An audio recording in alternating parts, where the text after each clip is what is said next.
So today I'm here to talk about, I changed the title, sorry, one of being my life as an African American woman in physics. I admit that when I was asked to come here, it was a challenge to think about the talk. I'm used to giving research talks about my science. This is abstracts, this is facts and deliverables, and I can show devices. I know what to do. I'm not used to talking about myself, my background. And so, I thought, why am I being asked to give this talk? Well, the obvious answer is that I'm a double minority, right? I'm an African-American woman in the hard sciences. That's pretty rare. I think that the year I got my PhD, I was the only African-American woman in the country to get her PhD in physics that year. So that's rare, but it didn't seem like quite enough. And I think that the reason I'm here is that I'm an African-American woman in physics who really likes her job. I'm really happy with my job and with my life and with some of the choices I've made. And it's important to me that you all have some of the same opportunities that I've had. And you have the opportunity to choose jobs, make choices that are good for you so that you can have careers that you like, hopefully careers in the sciences, in math, which I think is a great place to work, to have a career. And that you can end up to jobs and lives that make you happy as well. So with that, I'm just gonna tell you something about myself. I don't have a lot to say. It'll be pretty short, and I'm looking forward to just opening up the floor to questions. So I'm just gonna start by telling you where I am now, why I like where I am, something about my personal background. You've already heard the skeleton outline, what path I took to get my career trajectory, special challenges that I've thought of being a woman or a minority in this field. And I'm just gonna mix in advice and stories and some tangents and random stuff, and just bear with me while I do that. And ask me about more. If you want more detail, just ask me about it later, and I'll be glad to fill in anything. Okay, so first let me tell you about where I am right now, and what better place to start than my webpage. So I'm actually very proud of it. I just put it together a few weeks ago, so it's not fancy, but I did it. So there's the URL. If you want more information about my research or what my group is doing right now, please feel free to just look that up. My email address is on there. As you can see, it says at the very top, my research is on transport and nanoscale systems. I'll say more about that in a minute. I have a big research group. I don't have a pointer, but you can see it there. Oh, thanks. It's okay. I'm fine. I don't need a pointer. Not that sort of talk. But there's my research group. I have 6 graduate students and a postdoc and a couple undergrads working for me. We have a couple grants that supports all of them. I have a beautiful lab in the materials research building. It has red floors. I should say that this is. I'll say later about making your own choices and doing things. This is one thing that I was able to design my own lab, and I thought, well, I don't want a gray floor or a brown floor. I like red. I want something colorful and exciting. And the woman who was helping me design the lab, coming up with the colors and stuff, she was so excited. She said, "It's going to be girly," And I said, "That's good. I want it to be how I want it. That's my contribution. Red floors in my lab." So anyway, so that's my research page. So what do I work on? I can't tell you much about myself without telling you what I'm doing right now. So very, very briefly, I study the fundamental electronics of very small things. By very small, I mean like 1/1000,000th of a meter in diameter, right? Nanoscale objects. Things like carbon nanotubes, which are little tubes of carbon that are rolled up. Graphene, superconductors, things that have zero resistance on the nanoscale. We make these things, we measure them. I've showed a little diagram. Mostly we just treat them as resistors, put a voltage on, measure the current, make interesting devices. There is a picture of me when I was in grad school with one of our apparatus that gets things very, very cold.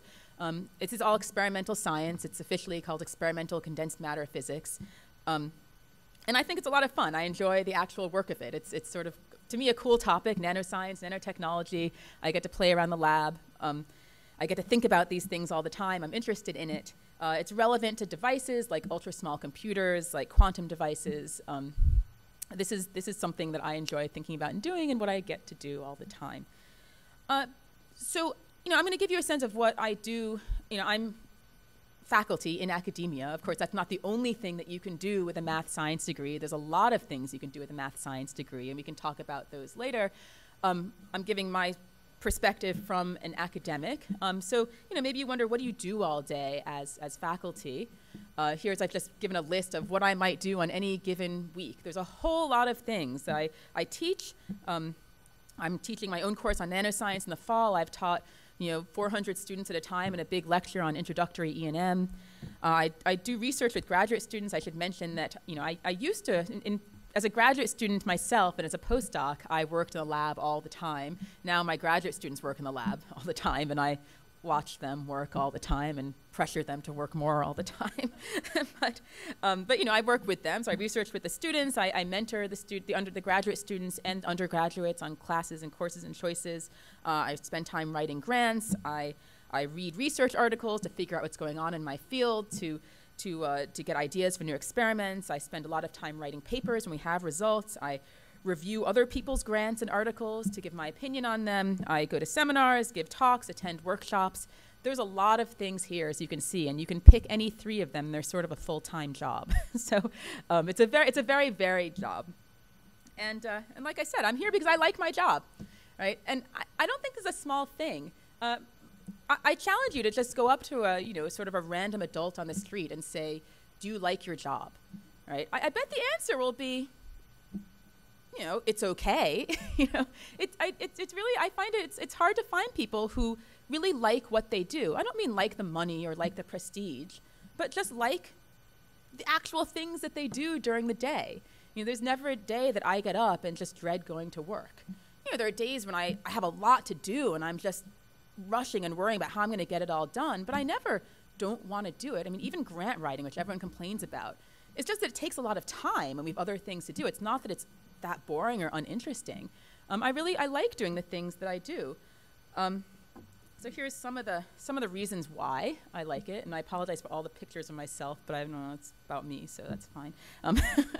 It's my only chance now. So why do I like what I do? There's a huge variety of work. I just told you about all those different things. It's never boring, right? There's so many different things that I can focus on in any given day. I get to focus on the research and the teaching that's interesting to me.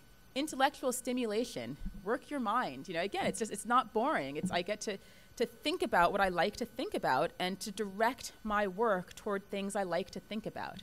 Again, that's very rare. And if you continue in math and science, it's much easier to find jobs that allow you to do that.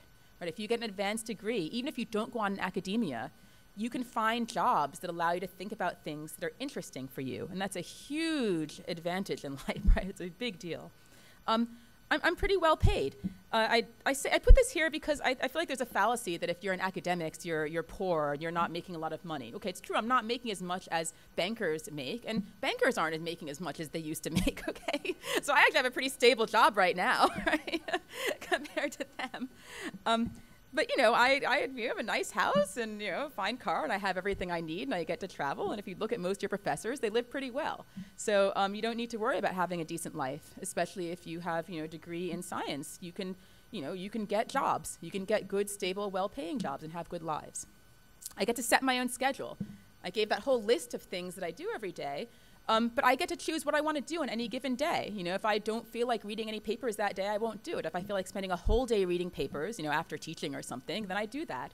That's both the good and the bad of the job, actually, that there's so much to do that, I have to actually decide, and I always feel like I'm not doing all the right things. But, aside from that, it's wonderful being able to choose what you want. I find physics, and the sciences surprisingly social. I mean, if you look at the faculty around you, they tend to talk to each other a lot, right? They talk about teaching, they talk about research, they go to conferences, they go to workshops, they go to events. It's a nice community of people who are interested in the same thing. I find that a really nice place to work. And finally, I travel. To me, I really enjoy traveling. You can go on many, many trips. There's lots of conferences and workshops and seminars all over. I mean, this year, I limited travel this year because I have an infant daughter, so I went on actually 12 trips, which are my limited travel, including New York and DC. I'm going to France this summer. I turned down trips to Moscow, Barcelona, South Africa, Egypt just this year. And believe me, that was really hard to do. It's a sacrifice for family. But you actually get to explore the world and meet people in your community around the world. So these are sort of things that I really like about what I do. Okay, so how did I get here and what advice do I have? I hope that was some motivation that that inspires, that tells you that, you know, this is sort of a good place to be, right? You know, it's a good field to be in. And so, you know, how do you get to a place like this? Well, I'm going to go on now into something of my personal background, of my career trajectory. And I just like to put it in some framework of just, I've thought about what advice do I have? What are the general things that I've sort of tried to consistently think about in my life? And I've limited them to 4 things here. The first one is just work hard. I feel like I've always worked really hard. There's no substitute for hard work, right? If something is difficult for you, you have a choice of working harder at it or trying to do something that's easier.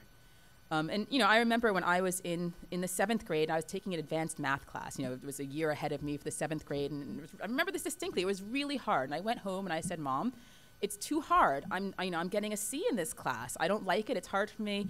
I don't want to do it anymore." And she said, "I'd rather see you get a C in this class than an A in an easier class. You can do this, and you have to just try." And it was a really pivotal moment for me because I realized that I was only limited by how hard I was willing to work to realize what potential I truly had, right? If you're not willing to work hard, you're not going to see your potential. And that's really key for a lot of what you do. So hard work. Try to do what most interests you. Again, these are sort of related. You're willing to work hard at something that's interesting, right? It's much easier to work hard at something that you like than something you don't like. The key word here is what most interests you. Not what interests you all the time. Nothing's going to be, very rarely is something going to be always interesting. But what's interesting a lot of the time, enough to keep you motivated.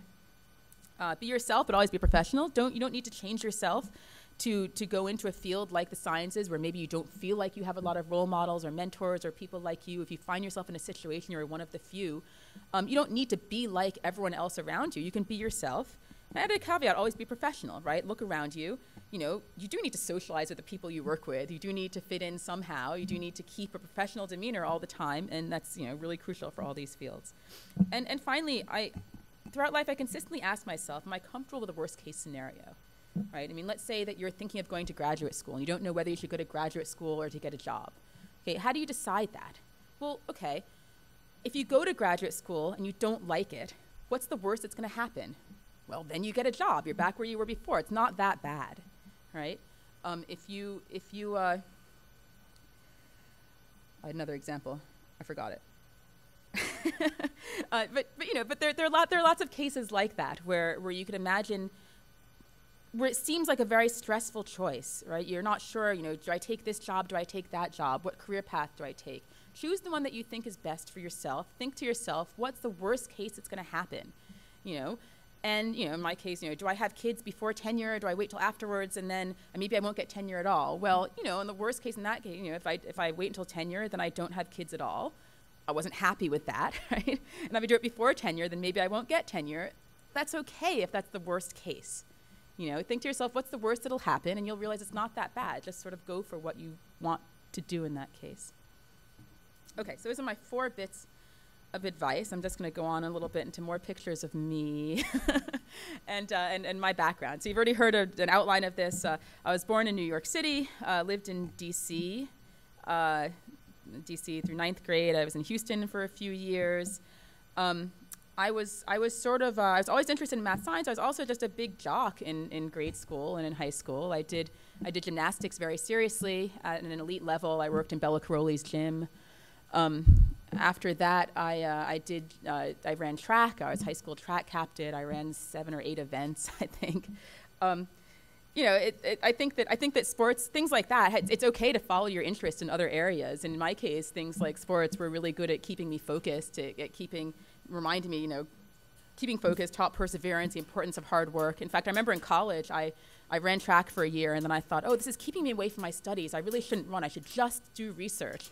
And then, of course, I filled in the time after that just for, you know, when I ran, I was so organized. I was like, you know, at the gym, and I was doing my homework and doing all these things. And when I quit, I don't know what I did. I just wasn't organized. I wasn't in shape either, so it's worst case, right? So, you know, you can do other things. Although, I should say at lunch today, I heard from a young man who's maybe here that in high school he did 5 different sports events, 5 different sports like football and basketball and track and something else. You can do too much.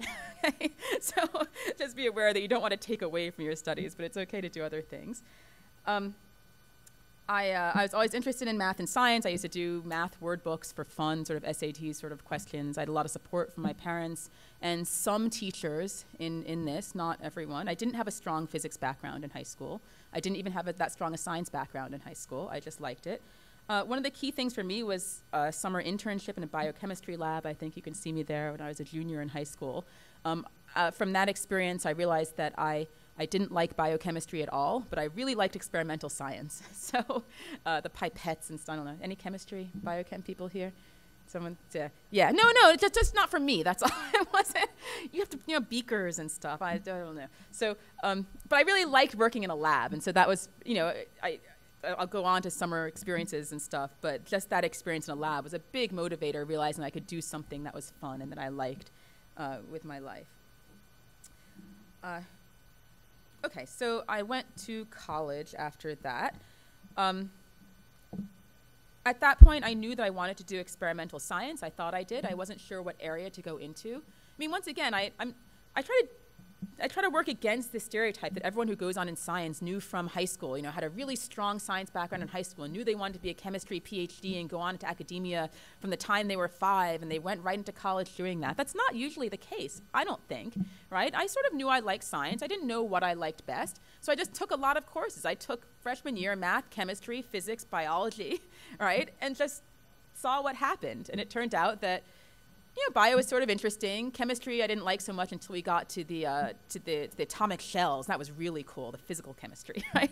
And physics was cool all the way through. So that sort of made up my mind that physics, the way that you understand things in physics was a way that I wanted to understand the world, that appealed to me. So you guys can find your own things that appeal to you and the way you want to think about the world. But it's nice to just look around and try to find these things. Physics wasn't easiest for me. Again, it wasn't the field that I felt like I could go into and just get all A's right away. It was interesting, and I knew I liked to work in it. I liked experimental science, but it wasn't the thing that was really easy. In fact, it was hard. Science is hard, especially in college.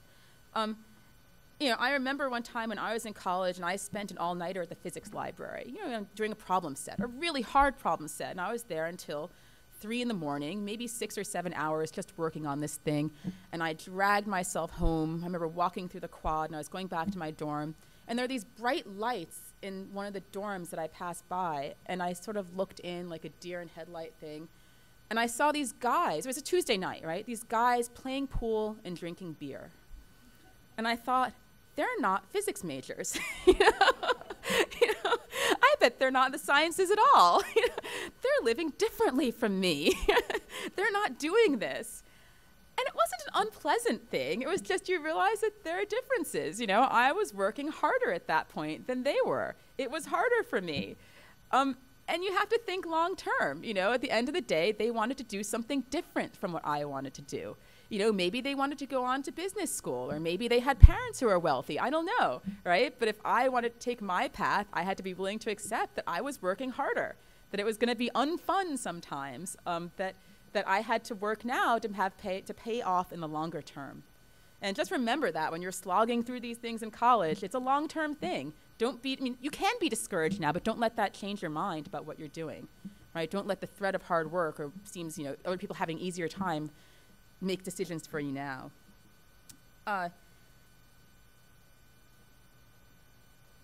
then the other thing is, I did want to say one more thing, is that, never mind. So the other thing is just, again, try to figure out what's fun to think about, what you like best most of the time. And again, I've highlighted most of the time because the other sort of fallacy that I realize is that, I used to go to talks like you and people would come up here and give, these sort of motivational talks, and they'd say, I am so passionate about my field. I've always wanted to be a physicist. It's my great love and my great passion. And I would sit in the audience and think, well, I'm not that passionate about it. Maybe I shouldn't be here. I think you do find people who are very, very passionate about what they do all the time, but those people are extremely fortunate and extremely rare, right? The rest of us pretty much like what we do a lot of the time, not all the time. Maybe not even 70%, maybe 65% of the time we really like what we do, and the rest it can be sort of hard or just okay.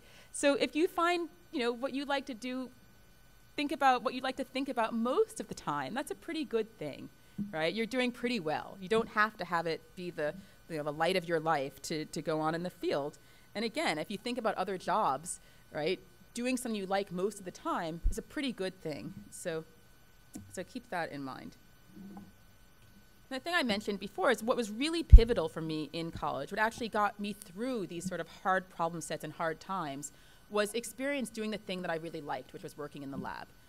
I did summer internships starting from my junior year in high school all the way through graduate school, right? 4 or 5, I did 5 of these things. I worked at the biochemistry lab at Rice University. I worked at Exxon Production Research when I lived in Houston. I worked at General Atomics doing plasma physics in San Diego. I worked at AT&T Bell Labs for several summers in New Jersey. These were just fantastic opportunities to get hands-on experience, to see role models, to get mentors.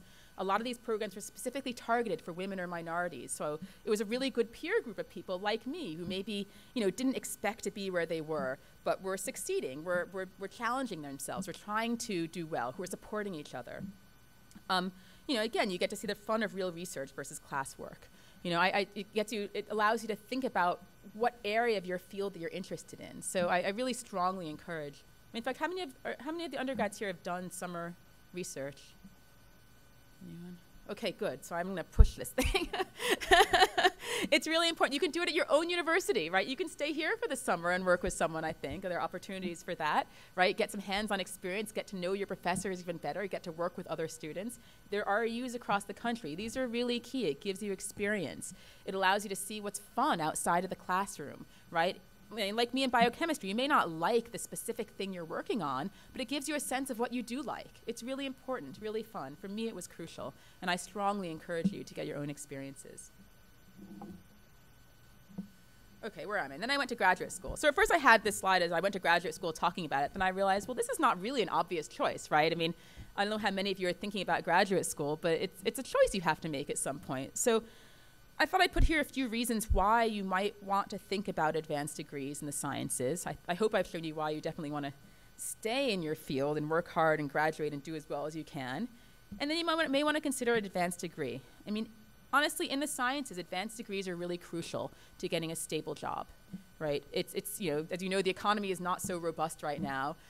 It's really a key to being able to do something it's a really key to having more choices in life. Okay, if you get an advanced degree, you will have more job opportunities, many more than you would otherwise. Okay, you will also be able to delve deeply into your field. So advanced degrees are crucial, I think, to stable, well-paid, really interesting positions. With a BA in engineering, you can, do research and development on something specific that someone tells you what to do. With a PhD in engineering, you can choose your own research line within a company and be their development person, right? That's the difference in these things. I did think of other professional schools. I thought if I wanted to go to law school or medical school or business school, again, they just didn't stimulate me intellectually in the same way, didn't have the lifestyle that I wanted. And I also just wanted to research. I liked research. I wanted to learn about my field, wanted to get advanced training. It's a great chance to sort of be paid, not very much, but be paid to learn, to think, right, to be in an academic environment. So here's my pros and cons of grad school here. It's intellectually stimulating. Again, it's very flexible. You can go on vacation in the middle of the week if you really want to. It's an academic community, which is a very, that's a thoughtful, good community to be in. And a PhD is powerful, right? Once you have a PhD, it's something no one takes away from you. You can do a lot with that. The cons is it's a lot of work. Again, it's relatively low pay. I mean, you're not expected to make a lot of money, so I think it's okay. But if you want to make tons right away, it's hard. It's not easy to be intellectually challenged all the time. It's another 5 years of thinking a lot all the time, right? So you have to be ready, mentally prepared for that. And maybe you're tired of the ivory tower. I'll say more about this later. I think there are ways of finding support groups and finding life outside of grad school that can combat all of these cons. And for me, I found it definitely worth it. Definitely worth it. And I think for most people, if you're ready to work and if you're interested in what you do, it's a really good way to go. Okay, so I went to graduate school at Stanford. There's a campus. It was pretty. So I chose to go there partly because it was sort of cushy, and I knew I'd be working really hard, so I didn't want to have to deal with snow. Not that it doesn't. You could make your own choices, but that was my decision. It was a good department. My PhD was on superconductor metal insulator transitions in 2D. I worked on two-dimensional superconductors. Again, I chose to focus on condensed matter experiment, mostly because that's what I had really good experiences in summer research in. So I wanted to continue to learn about that field and to try to contribute to that area. What do I want to say about grad school?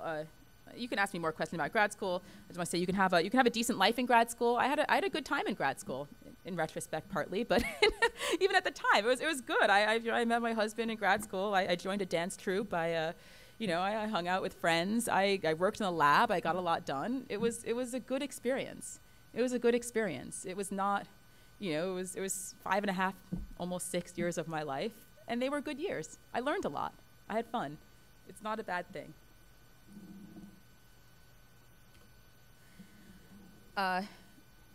Okay, so then I did a postdoc at Harvard after that. I do mention that I chose to go back to Boston. At that point, I had a fiance, and we chose Boston based on his job. He wanted to go back to school, and I'll come back to this later about how you work with your partner in academia and these sort of things. But he had waited for me for 3 years to graduate to get my PhD.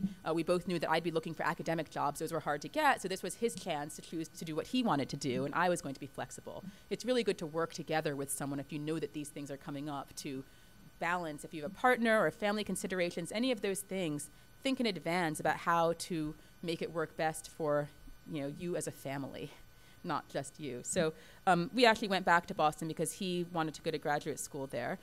And then I found a postdoc there afterwards. It worked out really well for me, but that was why we went back there. So I did a postdoc at Harvard for 1 year. I was elected to the Society of Fellows there, which is it's a fellowship that gives you 3 years funding for independent research, which is really wonderful. And you have these fancy dinners once a week. So my husband called it a social reward for people who spent college working too hard. that was basically, that was actually really wonderful. And then I took about 6 months off and had my first daughter, and she's there in a bunny suit, I think. And then I joined the faculty at the University of Illinois. Even after my postdoc, I did think a little bit about other jobs I might want to take. I considered working at a research job in industry. I guess that's all I really thought about. But those weren't quite as flexible in terms of doing things that I wanted to do as an academic job was. And once again, I thought, well, I'm interested in the research. I like the academic lifestyle. I've heard sort of scary things about how hard people work. They can't have families. They can't do this. But again, what's the worst that's going to happen? Let me try to do my best, right? Let me try to do the things that I want to do in the best way I can, in the most organized way, prioritizing things in my life, and then see what happens. If it doesn't work out, then I have a PhD in physics. I'll get a job, right? It's not going to be terrible. If it does work out, then that's great. Again, what's the worst that'll happen? So it's working out fine so far. It's fine, right? I'm happy. So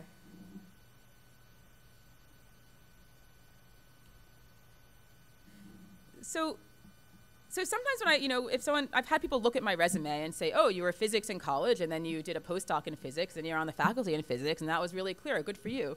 And I just want to say, this wasn't always it's not really, in my mind, it didn't feel like a really clear path. It wasn't the sort of thing where I felt like I was just railroaded on this path, and physics, all I want to do, now I'm here, and that's great. You can do it too. It wasn't always obvious to me that I would go on in physics, that I'd make the choices that I did.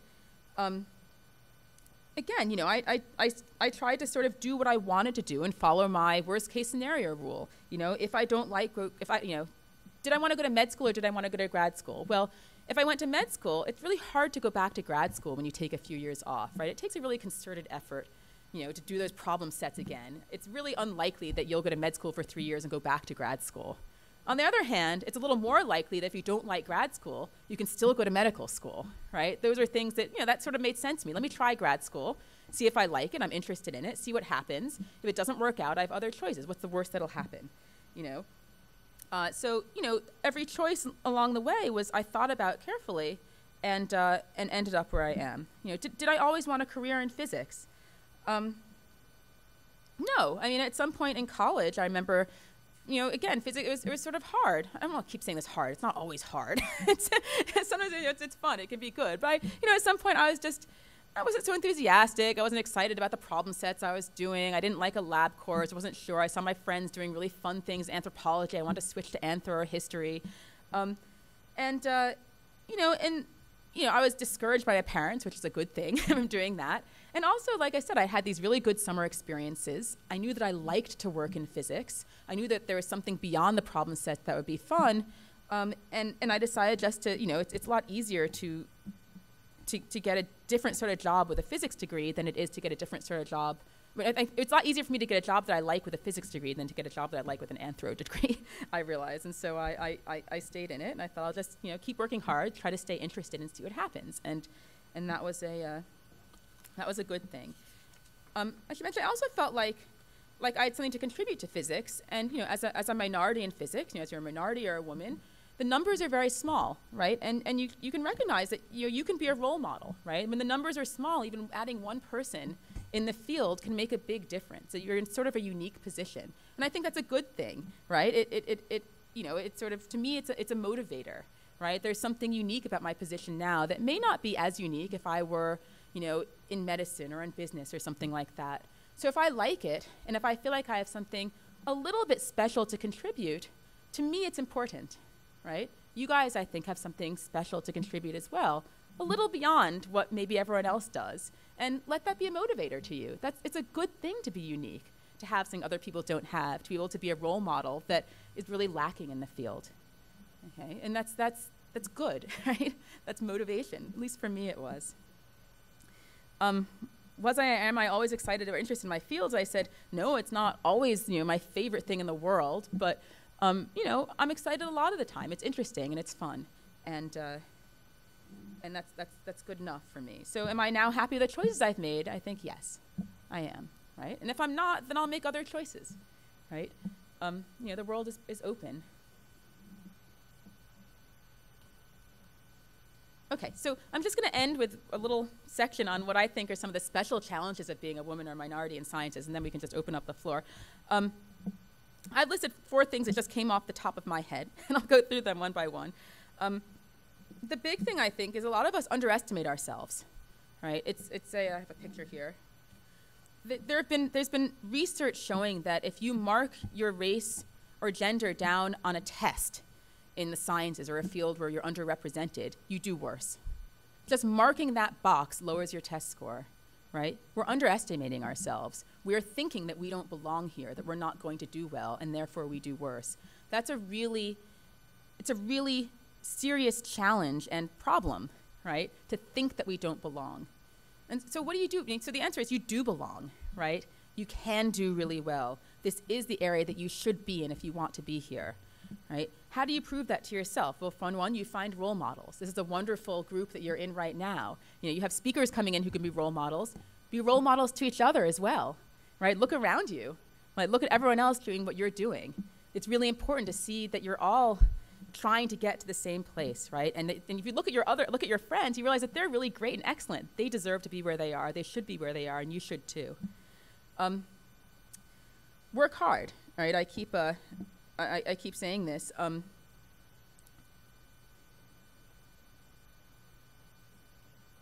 Sometimes it's easy to underestimate yourself if you think that something is too hard for you, right? If you find something challenging, if you feel like other people are getting the problem sets faster than you, then maybe you don't belong where you are. No, it means you just have to work harder on those problem sets, right? You don't know what's going to happen. I mean, I remember when I was in college that there were some kids who'd come in with they were taking graduate school classes as sophomores, and I wasn't doing that, and they were so much better than me, and did I belong where I was? And, a few years later, these same people, they'd sort of lost interest. They didn't really want to work around the lab. They weren't doing their thing, and I was pushing ahead at that point because I was really excited about my field, right? You can't tell by comparing yourself to other people. Do your work, keep pushing yourself. If you don't feel like you're doing well, work a little harder. You'll get to where you should be. Don't think less of yourself because of that. Just work harder. And judge yourself on results. The beautiful thing about math science is that there's actual results. You can circle the answer, right? Base what you do on your answers, on your grades, and how you feel, and how you're interested, on what people tell you, not on any misconceptions that you or others have. I remember at some point, in graduate school, we had this 2-day written qualifying exam. It was all these problems on physics. It was 8 hours a day over 2 days. Have to answer, sitting on a desk, answering these things, and I thought I'd failed it. So after the second day, I went home and I threw myself in my bed and I was crying, and I called my mom and I said, I failed my qualifying exam. I'm leaving physics. I started making plans. What else am I going to do? Where am I going to apply? I shouldn't be a physicist anymore. I'm not good at this. And, 4 days later, the scores were posted and I'd passed, and I just went back to the lab and it was fine, right? And I realized at that point that was just silly, right? I was letting my perception of myself be based on a test that I thought that I hadn't done well on. Even if I hadn't done well on that test, I was still the same person, right? I should have based it on what I knew that I was good at, on what I could do, not on what I thought, some perception of where I belonged. Okay, the other problem is being underestimated. Again, being one of the few. You're looked at differently. You're going to be judged a little bit more harshly, right? You're going to be noticed in your classes, right? Teachers are going to notice if you do really badly, if you do really well. People are not going to expect you to necessarily do well at first. And all I can say is, again, just do your work. You circle the answer, and that's the answer, no matter what people think of you. Okay, stay professional. If you find someone who you don't think is supporting you, maintain a professional relationship and find role models elsewhere. Okay, they're not your problem. Find outside support. Find groups like this. Find other groups of peer mentors, of other mentors, people who will respect you and understand your true potential. I think my picture here is of Obama. This is hopefully in the future people won't underestimate us quite so much. But in the time being, especially this field, it's something that happens that you just have to try not to think about, do what you can do, find your support and role models, and do your work. Okay. The other thing is loneliness. Again, you may find that you're the only person of color in your class, right? You're the only woman in your entire physics class. I remember in graduate school, I used to joke with my friends, we were both trying to meet, all male grad students. We said we were all trying to meet women, right? Like, I just wanted friends, And so, you may find you're one of the only ones there, and again, find outside support. I go to the National Conference of Black Physicists, Black and Hispanic physicists, every year, and now I've gone for the past 10 years. Now I have friends there. We meet every year. We go out for dinner and for drinks. It's a lot of fun. We support each other. I know what they're doing. I know that they're good. They know that I'm good. I have a community that's just supportive. It's really rejuvenating. I have another set of friends like that in the Mellon Fellowship that I got as an undergraduate. These are people who are just immensely important to me for keeping just a peer network of excellent people who I know support me, who I know are rooting for me, who are also trying to be role models to succeed in their field. I strongly encourage you to find people like this. You meet them every 3 months and just rejuvenate yourself, get some support up again, and then go back to where you have to be.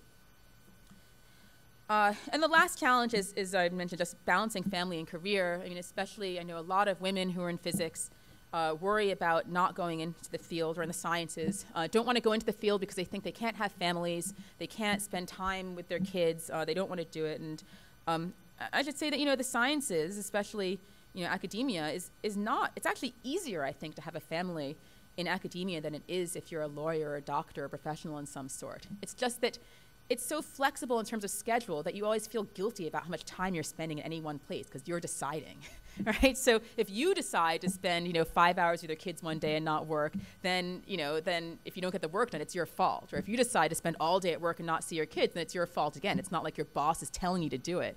So I think that's why people stress about it so much more. But, in that case, my picture of me and my kids. In that case, you just have to be hyper-organized, plan everything. I had both kids in the winter because then I got the spring semester and the summer off. Their birthdays were December 30th and January 19th. That was not a coincidence, okay? Okay, I'm a hyper-planning person, but it's good. It helps, right?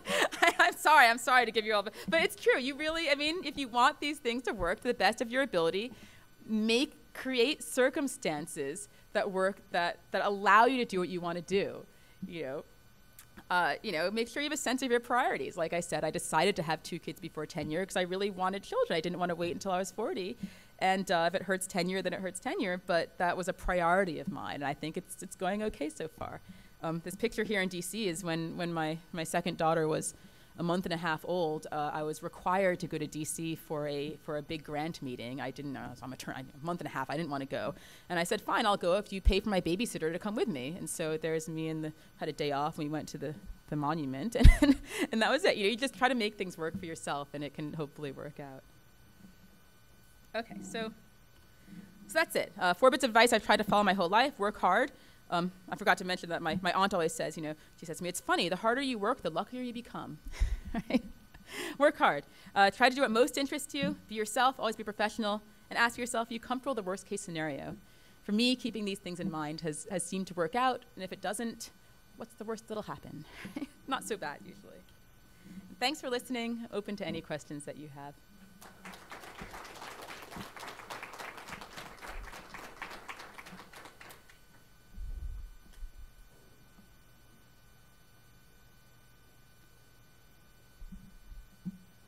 I can keep talking, but you probably don't want that. Yes.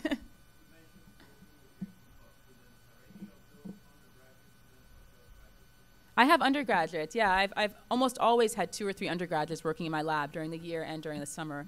I like working with undergraduates because for me, as I said, undergraduate research was really key to forming, to getting experience and learning about what I liked in the field. And I think it's important for undergraduates to have that same opportunities in my lab.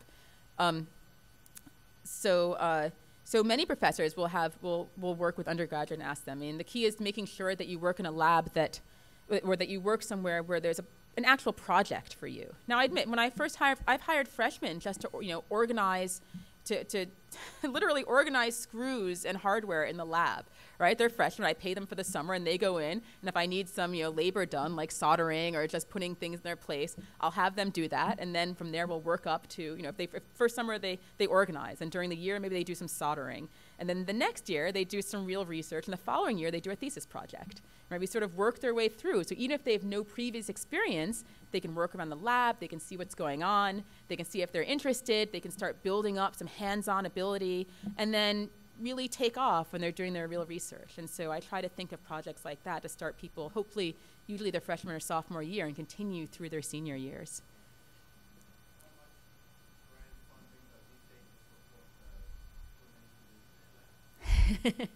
It takes a lot.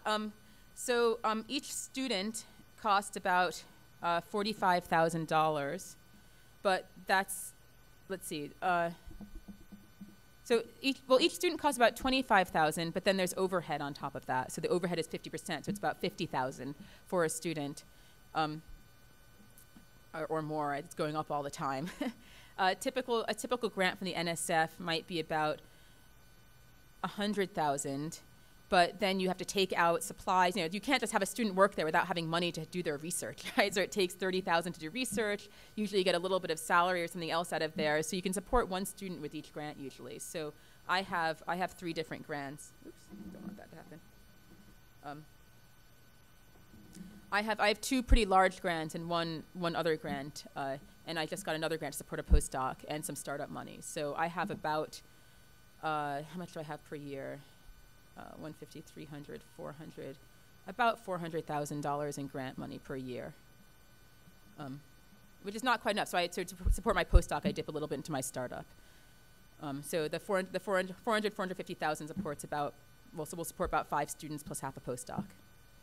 And we do a lot of fabrication. I think I mentioned these nanoscale things. That's really expensive to use those facilities, and also to do things at low temperatures, at liquid helium temperatures, is very expensive as well. So I was very fortunate my first year. I got a couple of grants, but you do have to keep, to keep this level of students, you have to write a lot of grants every year. So, that's very nice. But, I didn't think I wanted such a big group, but then I had a lot of ideas, and I didn't want to take people off other projects. And so you just keep adding people, and it's out of control. And I don't know, I don't know where they all came from, honestly. They just appeared in the lab, and they're doing good work. I'm happy they're there, but they keep coming.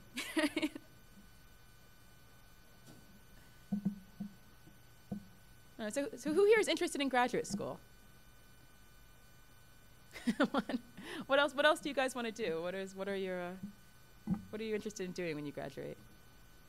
Yeah, you. Okay, good. How about you? Everyone looks away. Okay, fine. Okay, I'll take another question. Yeah. Were you going to say something? Yeah.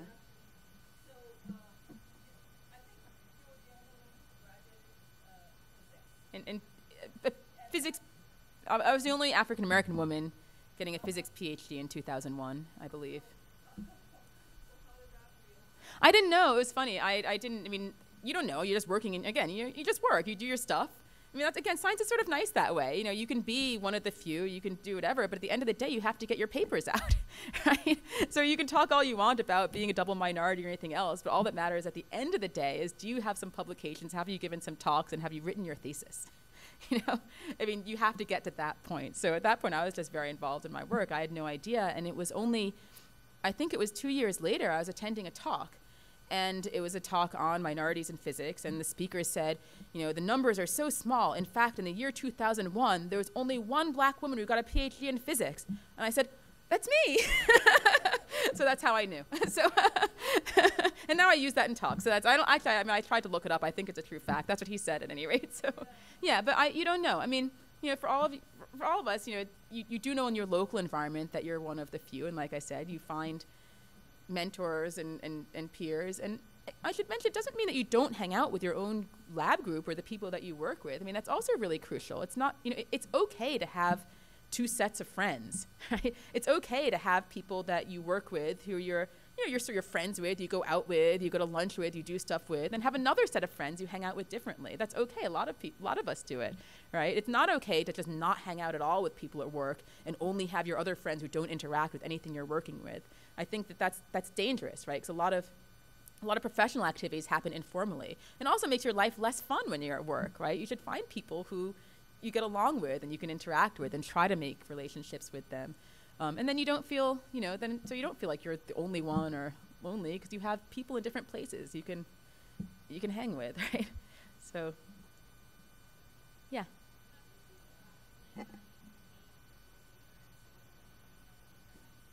Yeah, that's a great question.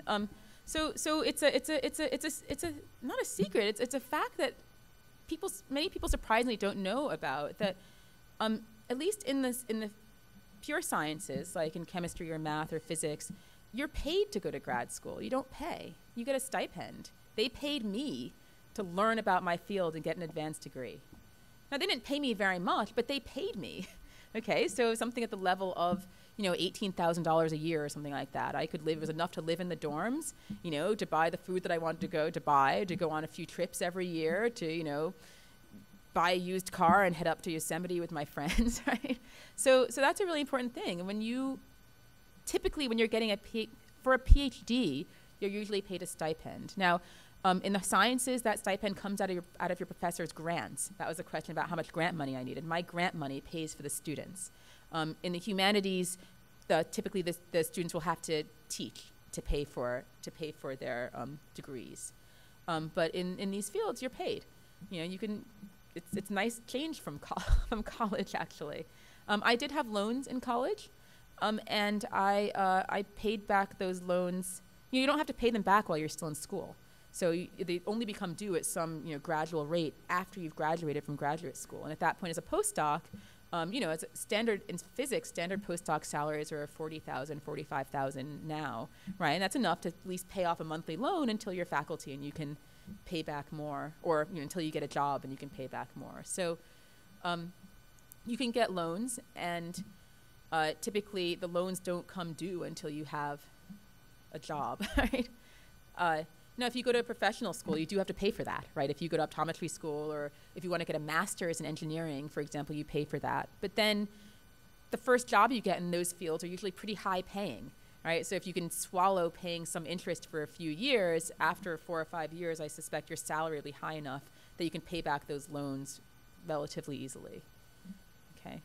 So it's scary to owe a lot of money. It really is. But you have to understand that, you know, just do the calculation. figure out what your salary will be if you get an advanced degree versus what you don't, and figure out how much, subtract the amount for the loans and look at the difference. You'll definitely not only get out ahead financially, but you'll have a better job, something more interesting. That's why people do it. If it didn't make sense, you wouldn't see people going into these fields, right? You wouldn't see smart people doing it, right? They're worried about the same thing you are, and they've done that calculation, I think.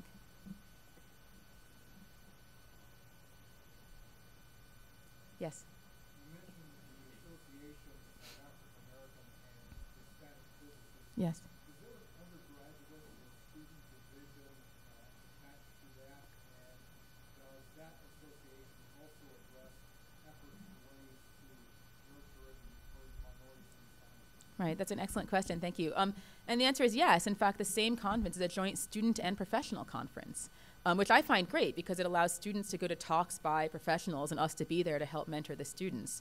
So that's something that you could actually go on the web, the National Conference of Black and Hispanic Physicists, and they pay for students to go to the conference. You don't pay out of pocket. They will fly you out there and put you in a hotel and pay for you to go to the conference for 4 days. Okay, you have to register, and you have to be one of the first to register for it, but there's hundreds of students who go there who are paid to do this sort of thing. So these are things you just need to find out about. Ask faculty, this is why someone like me is here, to tell you that these things exist. I don't know if it exists for chemistry. I do know that some math graduate students have come to the conference. They've sort of sneaked their way in because they're the hard sciences. Material science people have snuck their way into, right? You just have to get a recommendation, I think, from a faculty member. So this is a conference that they pay for you to go. It's an annual conference. There's many other students there and there are faculty. There are special sessions on, how to get into graduate school, how to choose your field in physics, tutorials on the different areas, homework tutorials, how to choose an advisor. And like I said, it's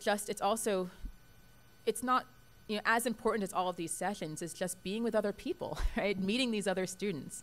And I can actually give an example. I currently have an African-American graduate student who, when she came to graduate school, she wasn't happy about being labeled as a minority in physics. And I understand that, and I respected that. She was a physicist first. It wasn't that she was a woman, it wasn't that she was black. She was a physicist, and she wanted people to recognize that. She didn't want to take part in any of these organizations. She didn't want to go to the meeting.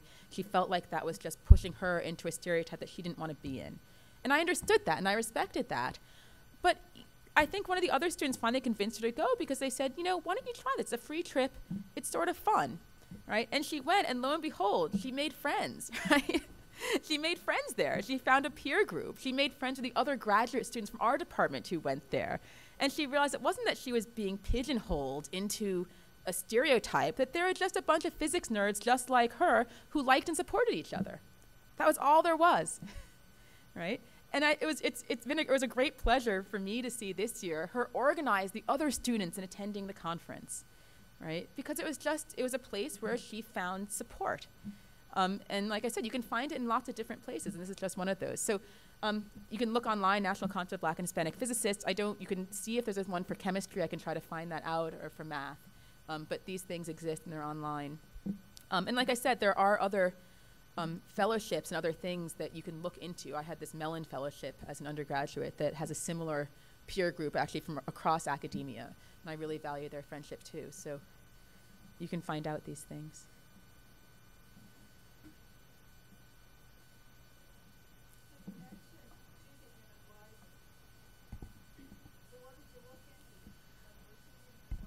As in graduate school, you mean? Yeah, undergraduate, I just looked at, so if you want to do research as an undergraduate, for these summer programs, I applied pretty widely and just looked to see what's interesting. I did one in plasma physics, right? I thought that was sort of cool, energy. They're trying to get the plasma reactor, fusion reactor to get, this good energy source, and I thought that was just a really great idea. But then once I got in the field, I realized I've been trying it for like 30 years and it never worked, and I wasn't that excited. So I don't know. Not that it's a bad field if you do it. I mean, it's just that for me, it wasn't what I wanted to do. So like I said, I poked around on what was interesting for me for these summer programs. At my university, I worked for a couple semesters in a lab, and in that case, I again just looked on the websites. People are pretty friendly. If you email them and say, I'm interested in working with you, they'll say yes or no. If they say yes, that's great. If they say no, then they say no. Like I said, I advise undergraduates, and I tell all the students, go find an advisor. So I have a lot of students who come from the Chicago suburbs, and one of them said he wanted to go home. I said, okay, then just email faculty at University of Chicago and Northwestern, say who you are, send your CV, and say, can I work for you? And I said, and then just volunteer to work for free. Since you're living at home, just do it. And he did it, and sure enough, he got into this great lab at Northwestern. The guy even paid him. He got a lot of research experience, and it just all worked out. It doesn't always all work out, but if you, like I said, you just have to keep pushing it and see what happens. So, so I did that sort of thing. I just emailed people. In graduate school, again, I came to graduate school to work with a certain professor. He was the reason I came to graduate school. I worked for a semester in his lab and realized I wasn't interested in switched groups. Yeah. So you did the same thing. So you never know. Things don't work out always. And, so I could have been depressed and thought, oh, I came here and it wasn't the person I wanted to do. But, you should also make sure when you choose places with lots of options. Don't go to graduate school that has one professor you want to work with and no one else. Don't go to any sort of school that has one thing you want to do. It's really good in one area and terrible in everything else. Because if you find out you don't want to do that one thing, you're sort of in trouble, right? Try to find a place that's a little bit broad. Try to find a school that has a couple people you're interested in, a couple things you may want to do, and then you have flexibility, right? So for me, I chose somewhere specifically that had 3 or 4 people that seemed interesting, and then I went and talked to those other people, and it ended up working out. So, yeah.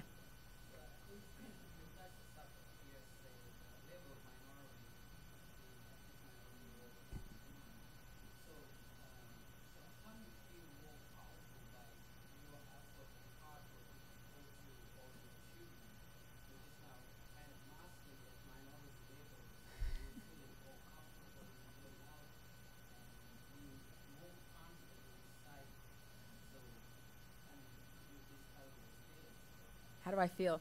Well, I wouldn't say they're masking the minority label. I'd say that they're enhancing it. It's sort of, how do I feel? How do I feel? I feel happy. Am I proud of myself? That sort of thing, or how do you feel?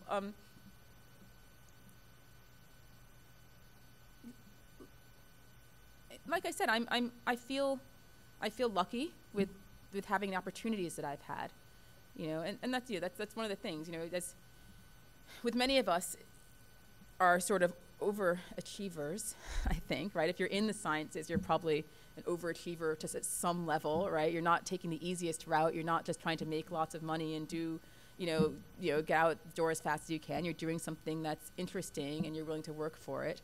I'm sort of looking ahead. I need to get a lot of experiments done in the lab, and my students need to get a lot of papers out, and I need to get tenure and do a lot more work and build up some things. And so I guess I feel stressed and worried about doing all these big things in the future that I don't have time to do. That's your warning. But seriously, I do recognize the opportunities that I've had. I have felt very lucky in my life, and it's still important to me to make sure that other people just have opportunities. I really strongly feel that it's not that the sciences, that math and science is a better field to go into, right? It doesn't matter. If you're really interested in history, then by all means do that. Right? If you really don't like what you're doing, then leave the field. Just do it for the right reasons. Right? If you leave the field, make sure you leave it because you're just not interested, not because you don't think you belong, not because you've been discouraged, not because it's hard, right? Those are bad reasons. You leave if you're not interested. Otherwise, you stay.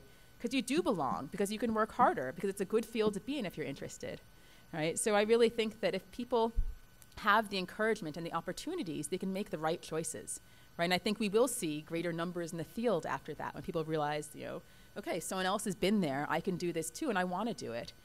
And if they stay in for that reason, that's a good one. So like I said, it is a motivator for me right now to feel like I've gone through some of this, and maybe I can show people that, not just a role model, but I like where I am, and you can have these opportunities, right? They're there for you too.